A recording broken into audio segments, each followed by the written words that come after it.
It's the sparkle in her eye. She just has this engaging quality.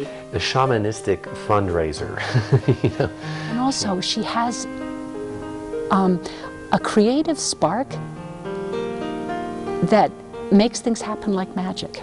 Enthusiastic, engaging, and personable, Jackson's Candra Day is changing the way people see art, and she's using art to change the way people see the world.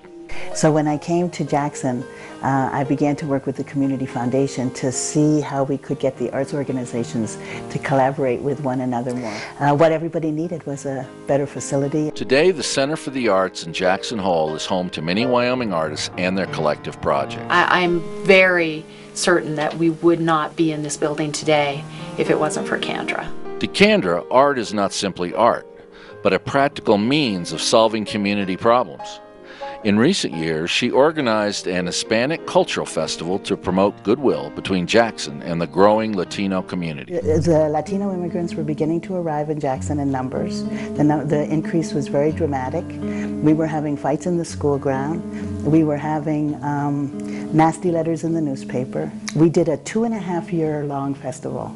The first year was just devoted to social events, Latino movie screenings, dances and fiestas. And then the last 6 months of the festival, we actually used the audience we had built in those 2 years, which was a bilingual, bicultural audience, to tackle problems of immigration and issues of immigration. Because we had developed a whole dialogue in the community through the arts, completely through the arts. Vista 360 Degrees, another of Candra's projects, is an art program that is building a bridge from the Tetons of Wyoming to the mountains of Kyrgyzstan. We chose Kyrgyzstan because it's the other side of the world, because it's a Muslim country, because it's got incredibly beautiful, gorgeous mountains, and because it was the convener of the United Nations Year of the Mountains when we were beginning. The nomads are horse-centered culture, the cowboys are a horse-centered culture, so we thought that was a common ground.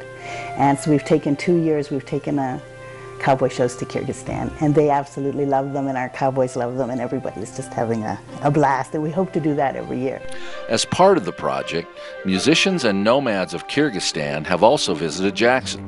So the mountain people of Kyrgyzstan came to Jackson, and they brought with them the most beautiful yurt in the world and all kinds of arts and crafts. And it was, I think, a 3-day festival, and local musicians played with Kyrgyz musicians they'd never met before. They would sit down and essentially jam with very different kinds of instruments. My goal is for people in the Northern Rockies to feel that when something happens to Kyrgyzstan, it also happens to them.